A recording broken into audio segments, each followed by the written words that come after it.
My wife presented an open marriage proposal. After 10 years, saying it would help us grow as a couple, I said sure. Now I have a partner who actually appreciates me, and my wife suddenly wants the rules changed back. Hey Reddit, my wife wanted to explore and convinced me to open our marriage. So I said fine, let's try it. Biggest mistake of my life. She lit a match, burned everything down, and thought I'd just stand there. Before we get into the chaos, let me start from the beginning. I, 33, male. 10 years with the same woman. Married for 8.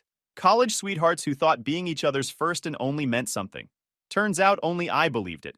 I optimize freight railway routes for a living. Move 200 train cars across 17 states without them burning money and switching yards. $93,000 a year. Predictability pays. Vanessa was a quiet dental hygienist when we met. Observed more than she spoke. In college, where everyone performed constantly, her stillness felt deliberate, thoughtful. I mistook it for contentment. We married at 23. Families approved. No red flags. Shared values. Stable routines. Matching trajectories. For years it functioned fine. Friday movies, Saturday chores, Sunday prep. Me building life around structure. Her fitting neatly into it. Intimacy existed but felt scheduled. She never initiated. Never refused either. Participation isn't desire, but I ignored the implication. 18 months ago, she took a job at a corporate wellness company. Better pay, real advancement. I pushed her to take it. Thought I was supporting her. Really, I was clearing runway for someone else. First month, she complained about not fitting in. I coached her through it. Persist, show value, contribute. She did. Made friends with 4 women. I was relieved at first. Then everything shifted. She came home later. Just enough minutes to notice. Walked in buzzing, then dimmed when she saw me. Her phone became constant. During dinner, movies, conversations. Just the work chat, she said. But the secrecy grew obvious. Bedroom intimacy fell apart. Declining frequency, declining interest, declining connection. I brought it up gently. She dismissed it as work stress. Promised things would settle. They didn't. Around month 5, she started talking about Troy. New supervisor? Seattle transfer? At first it was harmless anecdotes, then comparisons. Troy handled this by doing X. Troy thinks Y. She was showing me alternative models of competence, like she was studying him. One night she quoted his philosophy about authenticity, with a tone you save for profits. I asked if she had feelings for him. She accused me of insecurity, said I didn't want her to grow. It shut the conversation down, but didn't settle anything. A week later, mid-documentary, she paused the screen and asked if I regretted not experiencing more before settling down. I said no. She was enough. She looked disappointed, like she'd hoped for a different answer. 2 weeks after that, she proposed opening our marriage, framed it as revitalization, exploration, removing pressure so we could choose each other freely. I laughed. She didn't. Her expression said she'd rehearsed all of this. I asked if this was about Troy. She denied it too quickly. Said she didn't want to hit 50 with regrets. Said I was her foundation, her safety, and opening the marriage was the ethical alternative to divorce. If you want to see other people, I told her, we separate first. She backpedaled immediately, said she was brainstorming, said I was overreacting, but the seed was planted. She'd revealed exactly how she saw us. Bedroom intimacy died completely. Mechanical, when it happened at all. She'd finish, shower, and vanish into her phone. 4 weeks later, she brought it up again, this time with a speech about monogamy being limiting, about needing more from life, about how she loved me but wasn't fulfilled. The framing made me the obstacle. I asked about Troy. This time, she admitted they'd discussed open relationships, that he'd encouraged honest communication. I saw the architecture instantly, his ideology, her voice. You want to sleep with your boss, I said. You're trying to get my permission so it won't feel like cheating. She insisted it wasn't like that. I didn't argue, just told her I needed time. I slept in the guest room. She didn't follow. Next morning, I called my brother. Family law. He told me to document everything. Dates, messages, behavior shifts.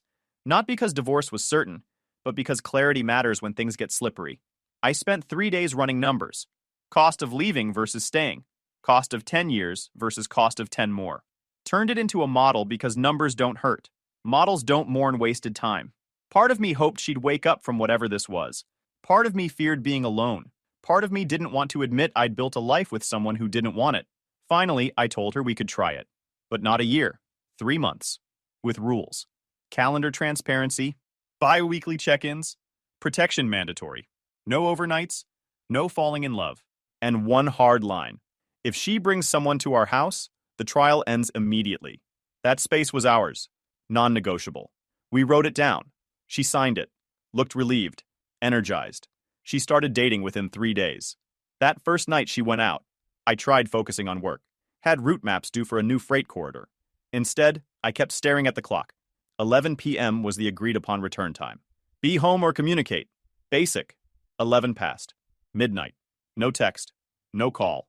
I moved to the guest room and started packing a go bag.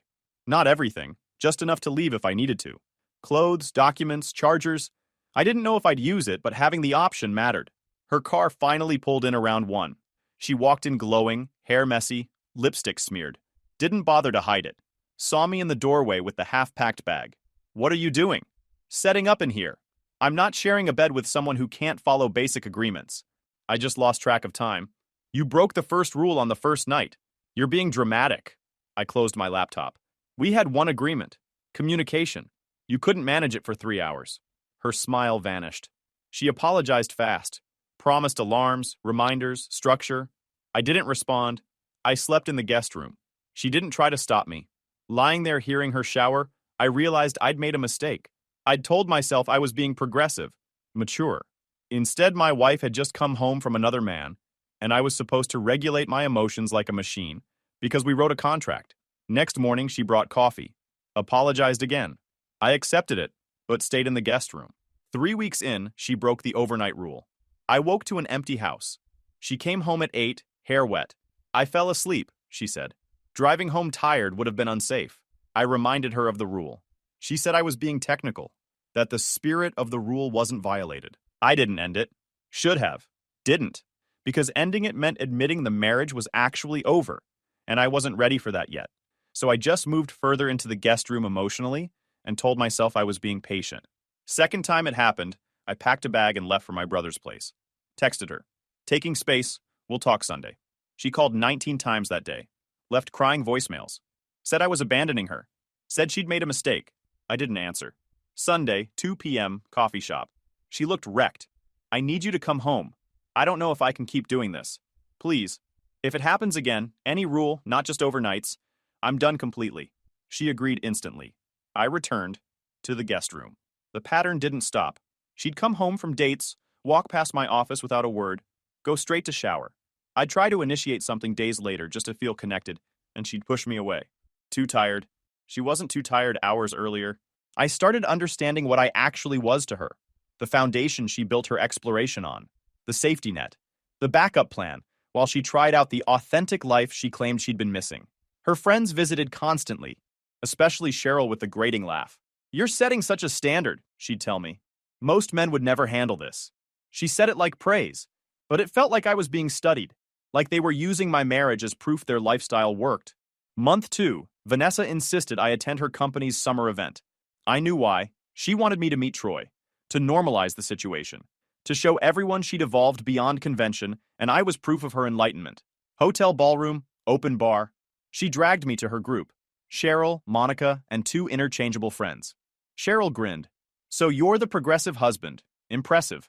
Vanessa explained our arrangement with the confidence of someone delivering a keynote. Monica just watched me quietly, actually listening. 20 minutes later, Troy appeared. Tall, fit, expensive suit. Commanded space like he owned it. There's my team, he said. Then to me, and you must be the understanding husband. His handshake was firm. Professional. Vanessa talks about you constantly, he added. Sounds like you two have something pretty unique worked out. It's working for us, I said. That's great. Really. Most people can't handle that level of openness. Takes a secure person. He said it like a compliment, but the subtext was clear. Secure could mean confident, could also mean compliant. His hand moved to her lower back mid-conversation. Casual gesture, easy familiarity. She leaned into it slightly, comfortable with the touch in a way she hadn't been with mine in months. I watched them for another minute, her laughing at something he said, him standing close enough that their shoulders touched. Then I set my drink down and walked out. In my car, I sat there thinking about what I'd just watched. My wife leaning into another man's touch while I stood there like furniture. Drove to a bar across town just to sit somewhere quiet. Stayed there 3 hours replaying the whole thing. Drove home eventually. Vanessa was waiting, anxious. We need to talk about you leaving. No, we're talking boundaries. If he touches you like that again in front of me, this whole thing ends. You're being jealous? That's the line. Back to the guest room. She cried in the living room for an hour. I didn't check. Week later, I came home early from work, found his car in our driveway, heard voices upstairs, walked into our bedroom, my bedroom, and found them together. She scrambled up, eyes wide, started explaining, apologizing, saying it wasn't what it looked like, even though it was exactly what it looked like. Troy stood there adjusting his shirt, assessing whether to placate me or escalate. I didn't yell, didn't throw anything. Just looked at her. You brought him here, into our house. The one rule that actually mattered. I know, but pack a bag. You have the weekend to figure out where you're staying. I want you out by Monday. Please, we're done. The trial's over. She started crying, reaching for me. I walked past her, went to the guest room, and locked the door. Troy left. She knocked on my door for 2 hours. I didn't answer. She spent the weekend at Cheryl's texting constantly. Promises, apologies, explanations. I didn't read them. Monday, she came back, took her essentials, and left. Stayed at Cheryl's place for the next 2 weeks while I tried figuring out what came next. Meanwhile, I forced myself to try dating since the trial was effectively dead anyway. Made a profile. Went on dates. But the moment things got physical, I'd shut down. Permission on paper didn't override instinct. Month 3, I met Jiwon in a coffee shop. I knew why. She wanted me to meet Troy. To normalize the situation. To show everyone she'd evolved beyond convention, and I was proof of her enlightenment. Hotel ballroom, open bar. She dragged me to her group. Cheryl, Monica, and 2 interchangeable friends. Cheryl grinned. So you're the progressive husband. Impressive. Vanessa explained our arrangement with the confidence of someone delivering a keynote. Monica just watched me quietly, actually listening. 20 minutes later, Troy appeared. Tall, fit, expensive suit. Commanded space like he thought he owned it. There's my team, he said. Then, to me, and you must be the understanding husband. His handshake was too firm, intentional. Vanessa talks about you constantly, he added. Says you're the most flexible partner she could ask for. Flexible. The implication echoed. Pliable. Permissive. Convenient. She's happy, I said. That's what matters. He smiled like he'd won something. Exactly. Life's too short for outdated constraints. Vanessa's finally operating at full capacity instead of being held back. My jaw tightened. He squeezed her shoulder. Casually, possessively. Growth requires a supportive environment, he said. Meaning, me. Vanessa tried redirecting, but he stayed angled toward me. Then he put his hand on her lower back mid-conversation. Rested it there. Casual. Proprietary. She didn't move. Leaned slightly toward him. He caught my eye and smirked. I set my drink down and walked out. In my car, I sat there thinking about what I'd just watched. My wife leaning into another man's touch while I stood there like furniture. Drove to a bar across town just to sit somewhere quiet. Stayed there 3 hours replaying the whole thing. Drove home eventually. Vanessa was waiting, anxious. We need to talk about you leaving. No, we're talking boundaries. If he touches you like that again in front of me, this whole thing ends. You're being jealous. That's the line. Back to the guest room. She cried in the living room for an hour. I didn't check. Meanwhile, I forced myself to try dating since she was living freely. Made a profile, went on dates, but the moment things got physical, I'd shut down. Permission on paper didn't override instinct. Month 3, I met Jiwon in a coffee shop. Korean, early 30s. Industrial designer. Saw her smile politely when her order was wrong. Something about that small grace caught me. Next day, she was there again. 3rd day, we talked. 4th day, I asked her to dinner. We went for Korean BBQ. She taught me how not to burn the meat.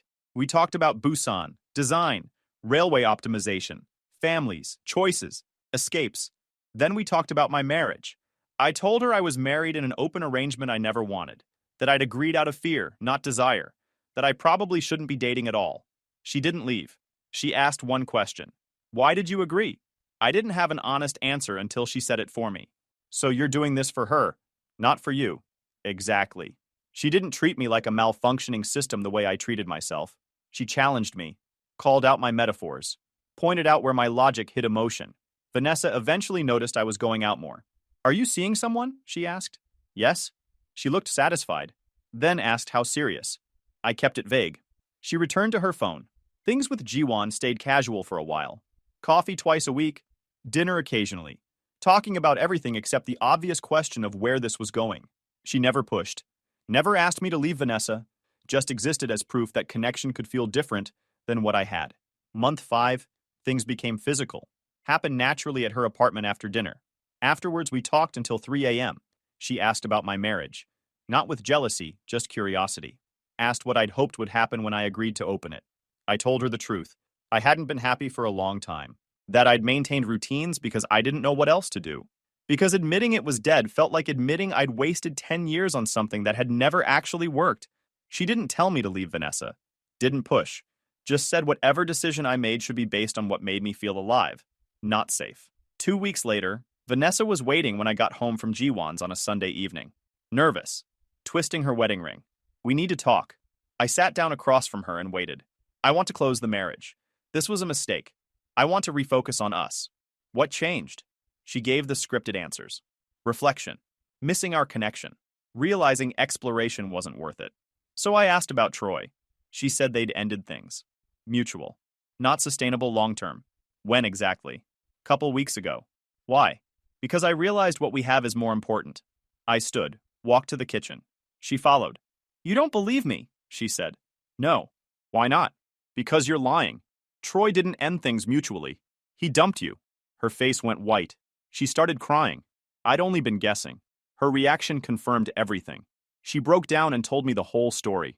3 weeks earlier, Troy had begun distancing himself. Short replies, canceled plans, excuses about work.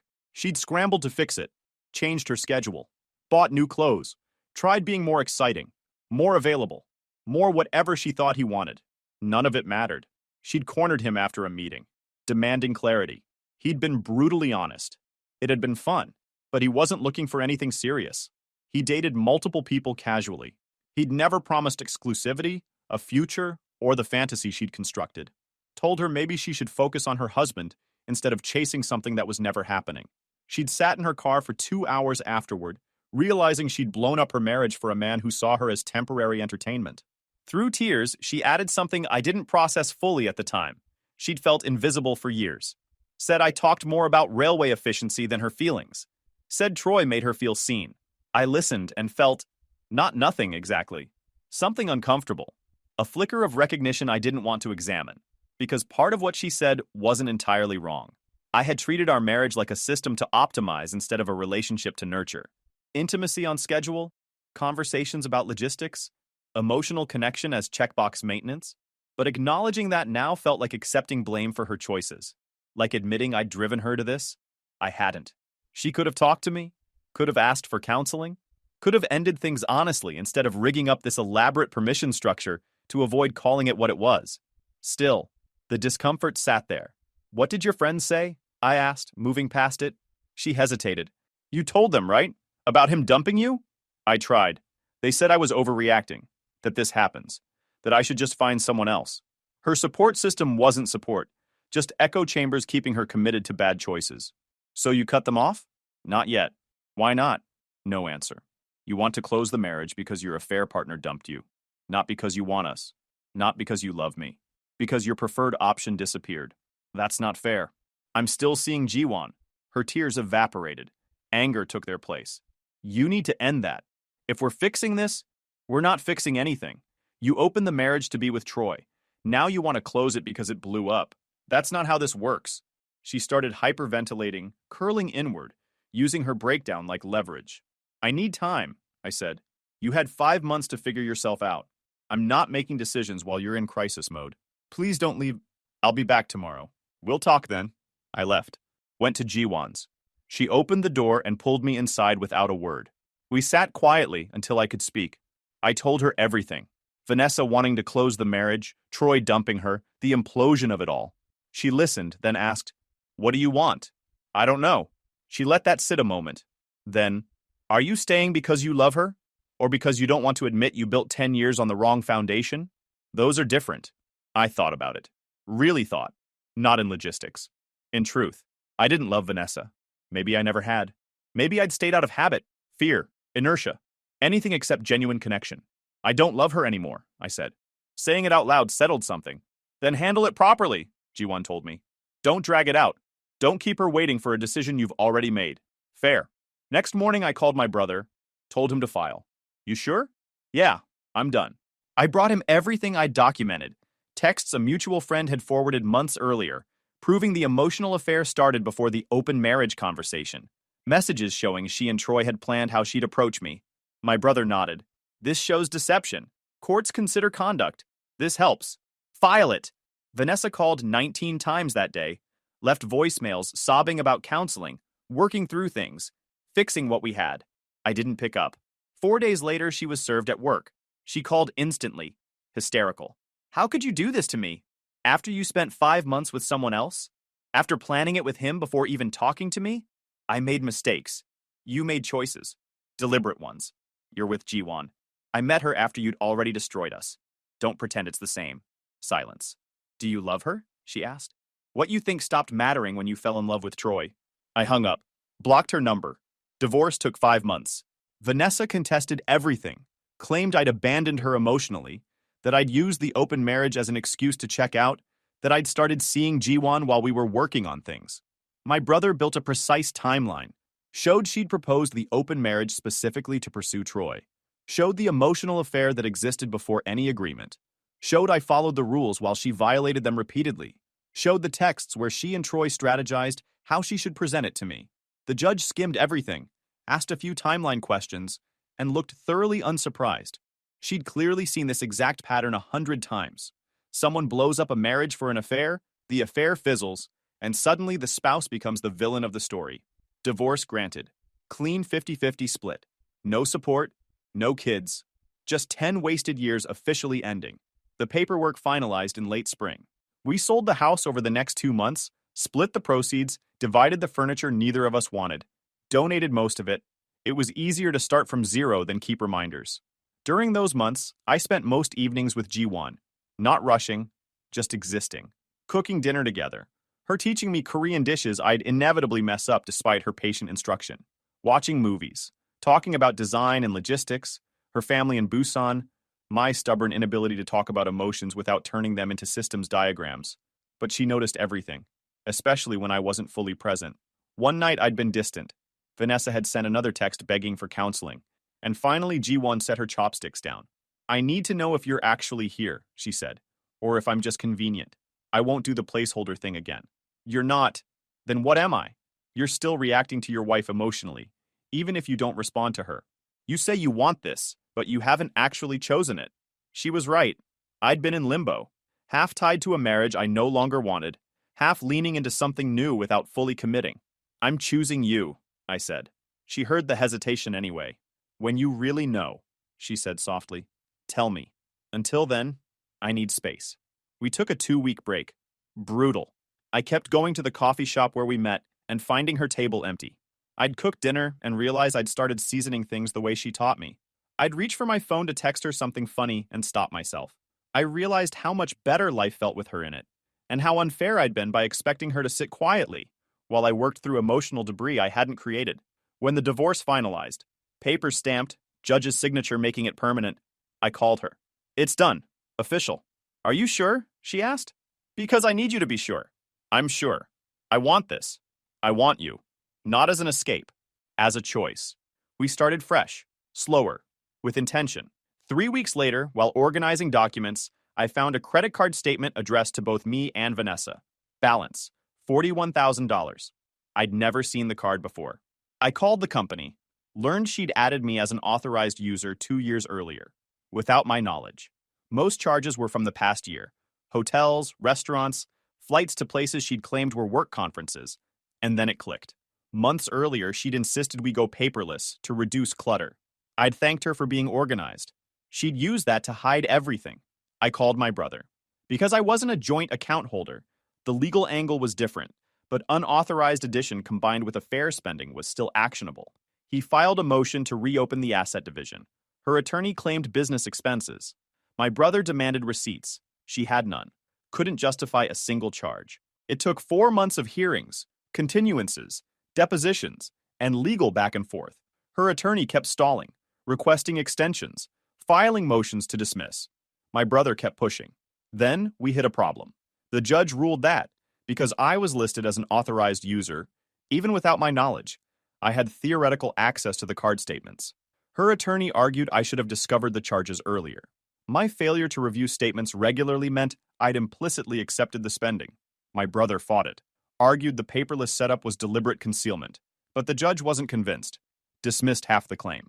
We appealed the dismissal, submitted more evidence showing her systematic pattern of hiding financial information. 3 more months of waiting, briefing, arguing. Eventually, the judge reconsidered, ruled she owed me $17,000 instead of the original $34,000, payable monthly over 3 years. She left a screaming voicemail about how I was bankrupting her, ruining her life, punishing her. I deleted it. Finding that card made me wonder what else I'd missed. I spent a weekend reviewing old statements I'd saved before everything went paperless. Found regular transfers to Cheryl's account, 200 here, 300 there, starting early in the open marriage. Over 18 months, $23,000. My brother filed another motion. Cheryl claimed these were loan repayments for clothes and date expenses. No contracts, no messages, no proof, just vague stories. 5 months of legal wrestling followed.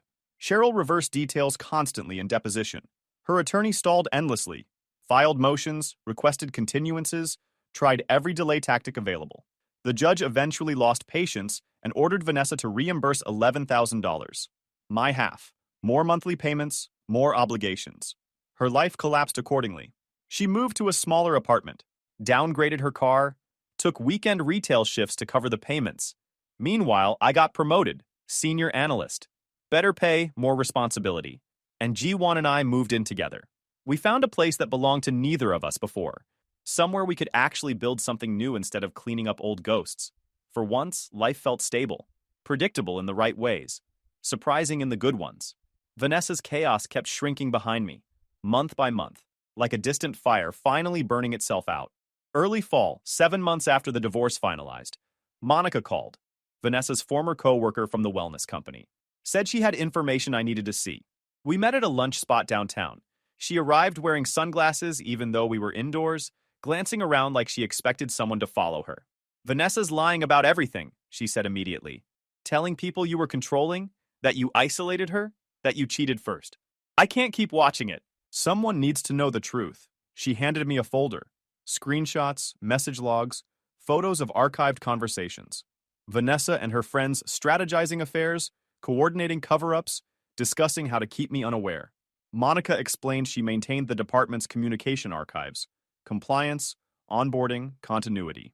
When Vanessa used the company system to plan her personal life, everything auto-saved into folders Monica had to manage.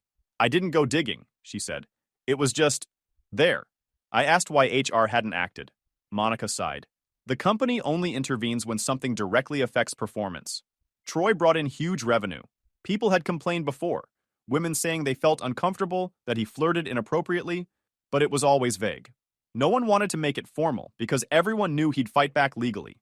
So the company's solution was to transfer him every couple of years. Portland, Seattle, Phoenix. Same pattern. Then she told me Troy wasn't Vanessa's only affair. There were at least 3 men before we ever agreed to open anything. One was married. His wife found out and threatened to tell me. Vanessa paid her $8,000 from our joint account to keep quiet. Why tell me now? I asked. Because she cut me off, Monica said. I told her maybe she should fix her marriage instead of destroying it. She hasn't spoken to me since. And now she's telling people I tried to sabotage her. I'm done being quiet. I thanked her, took the folder straight to my brother, and he filed a motion to reopen the asset division again. It took 3 months of legal battles. Vanessa's attorney argued the divorce was final. My brother argued fraud during marriage changes the terms. Judge reviewed everything and allowed it. Another hearing scheduled 6 weeks out. More evidence submitted. More depositions. More lies dismantled one by one. The judge looked exhausted by the entire mess and finally ordered Vanessa to reimburse an additional $19,000 for affair-related expenses she'd funded with marital money. Her payments multiplied. She was drowning financially.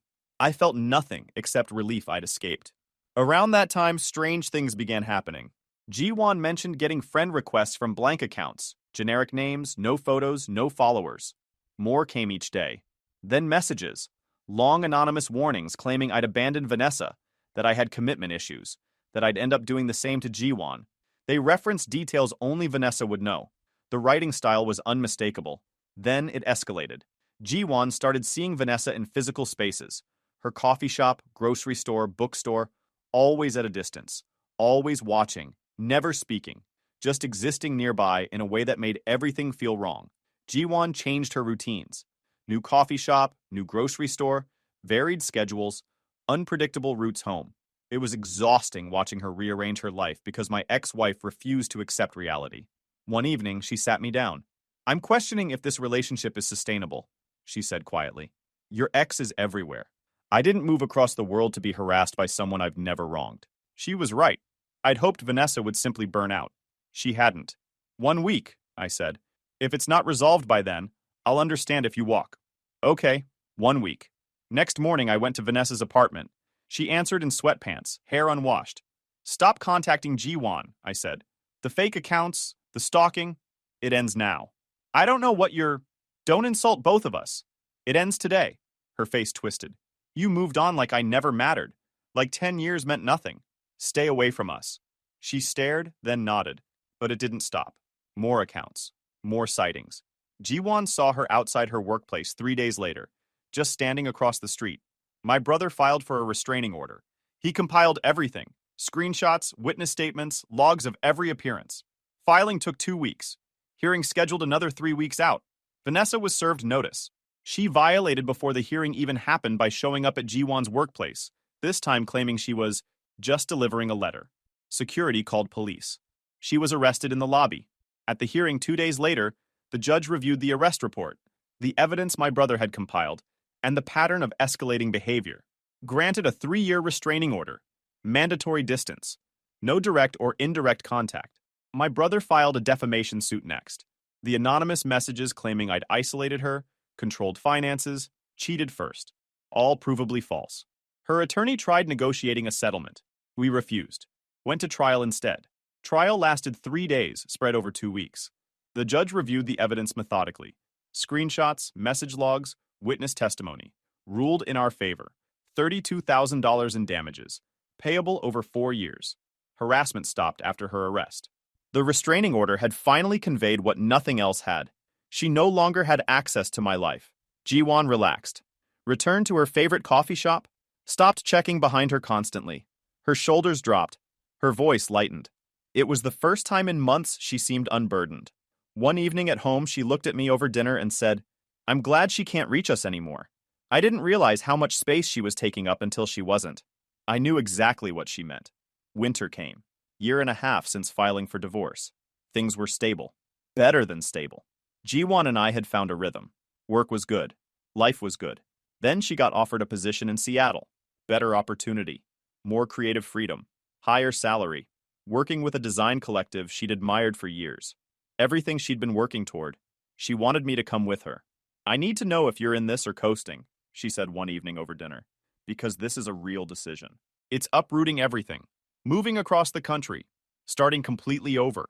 I need to know if you're actually committed to building a life with me, or if you're just comfortable with how things are right now." First real conflict we'd had in months, and I realized she was right to question it. I'd been comfortable. Been coasting. Letting things happen instead of actively choosing them. Instead of giving her a speech about commitment or asking for time to think about it, I spent the next 3 days actually doing something about it. Called my boss first. Explained the situation. Asked if I could work remotely from Seattle. He took a day to think about it. Called me back and said yes. The position was mostly analysis and optimization anyway. Didn't require me to be physically present. As long as I could make quarterly trips back for planning meetings, he was fine with it. Then I started actually researching what moving would mean, called a realtor Jiwon had mentioned. Started looking at neighborhoods and what our budget could get us. Checked cost of living differences, job market stability in case remote work didn't pan out long term. 3 days after she'd asked, I came back with specifics. Remote work approval, realtor contact, neighborhoods I'd researched, budget breakdown, timeline for when we could realistically move. "You're sure?" she asked, looking at everything I'd put together. "I'm choosing you. Not because you're convenient. Not because I'm afraid of being alone. Because being with you requires me to actually show up and be present instead of just coasting through life. Because you make me want to be better than I was." She searched my face for hesitation. Didn't find any this time. "Okay then. Let's do it." I gave notice at work 3 weeks later. They were disappointed but understood. Offered to keep me on remotely, which made the transition easier financially. threw me a small going-away lunch that was awkward but nice. G1 gave notice at hers. They threw her a proper going-away party. I met more of her colleagues. Started understanding her professional life in a way I'd never understood Vanessa's. Because I actually asked questions. Actually listened to the answers instead of just waiting for my turn to talk about railway logistics. 6 weeks before the move, I was at my gym on a Saturday morning doing my usual routine. Saw her in the mirror while I was on the rowing machine. Vanessa. Standing at the entrance. Watching me. I got off the machine and walked straight toward her. She froze when she realized I'd seen her. You need to leave. Now. You're violating the restraining order. I'm just trying to work out. This is a public place. The order says you stay 300 feet away from me. You came here knowing I'd be here. That's a violation. People nearby stopped their workouts to watch. I wanted to apologize. Face to face. Letters don't feel real. Up close, she looked different. Exhausted. Eyes shadowed. Clothes hanging off her like they no longer fit. Weight lost in the way that means stress, not effort. I know I destroyed everything, she said quietly. I know there's no fixing it. I just wanted to apologize properly, not in something you delete without reading. Her voice wasn't manipulative or dramatic, just worn down. But it didn't matter. You can't fix this. Leave. I know. Her voice cracked. I'm scared. I'm alone. I'm broke. I'm 32 and starting over with nothing because I threw away the one person who cared about me. For someone who never wanted me. How pathetic is that? 2 gym staff approached. I told them she had a restraining order against her. They escorted her out while she cried. She didn't fight, just went. That was the last time I saw her. 6 weeks later, Jiwon and I moved to Seattle. Bought a small house near Green Lake. 2 bedrooms, small yard, ours. We painted rooms together on weekends. Argued about colors and furniture placement, and whether we needed a dining table. Normal couple arguments. Shared decisions instead of silent resentments. A year and a half post-divorce, we went to a wedding. College friends. People who'd known both me and Vanessa. Some asked polite questions. How the divorce happened, whether we were both doing okay. I kept it short. Said we wanted different things and went separate ways. No details. One person asked if I was happy now. I said yes. They said I looked lighter than I had in years. Said they'd noticed I'd seemed stressed near the end of my marriage, but hadn't wanted to say anything. Driving home, Jiwon asked if I ever regretted any of it. If I wondered what would have happened had I tried harder with Vanessa or given her another chance.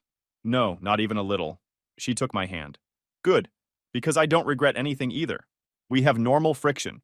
Where to put furniture, whose family to visit, who forgot trash day. But we deal with it. We talk. We argue and resolve. No cold silences. No disappearing acts. No games. We chose a house together. Built routines together. Built a life that didn't exist before both of us put effort into it. I found something real with Jiwon. Not convenience, not habit, not fear of being alone. Something built deliberately, with intention on both sides. Something solid. Something earned. Guys, we are so close to hit 100,000 subscribers on this channel. If you are not subscribed to the channel, please consider subscribing. It really helps hit that 100,000 mark. Thanks for making this dream come true.